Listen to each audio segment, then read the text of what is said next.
আমি বললাম, আমি ব্যর্থ। আল্লাহ বলেন, বিশ্বাসীরা সফল হয়।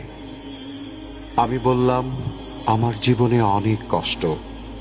আল্লাহ বলেন, নিশ্চয়ই কষ্টের সাথে আছে স্বস্তি। আমি বললাম, আমাকে কেউ সাহায্য করে না। আল্লাহ বলেন, মুমিনদের সাহায্য করা আমার দায়িত্ব। আমি বললাম, আমি দেখতে খুবই কুৎসিত। আল্লাহ বলেন, আমি মানুষকে সৃষ্টি করেছি সুন্দরতম আকৃতিতে। আমি বললাম, আমার সাথে কেউ নেই।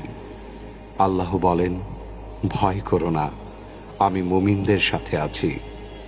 আমি বললাম, আমার পাপ অনেক বেশি। আল্লাহ বলেন, আমি তওবাকারীদের ভালোবাসি।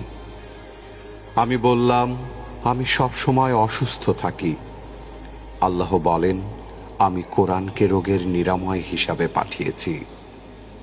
আমি বললাম, এই দুনিয়া আমার ভালো লাগে না। আল্লাহ বলেন, তোমার জন্য পরকাল, ইহকাল অপেক্ষা শ্রেয়। আমি বললাম, বিজয় অনেক দূর। আল্লাহ বলেন, আমার সাহায্য একান্তই নিকটবর্তী। আমি বললাম, আমার জীবনে খুশি নেই। আল্লাহ বলেন, শীঘ্রই তোমার রব তোমাকে এত দেবেন যে তুমি খুশি হয়ে যাবে। আমি বললাম, আমি সব সময় হতাশ।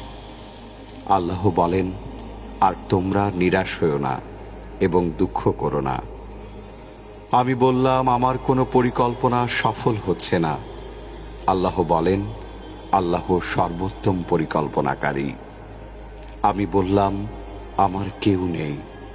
আল্লাহ বলেন, যে ব্যক্তি আল্লাহর উপর ভরসা করে তার জন্য আল্লাহই যথেষ্ট।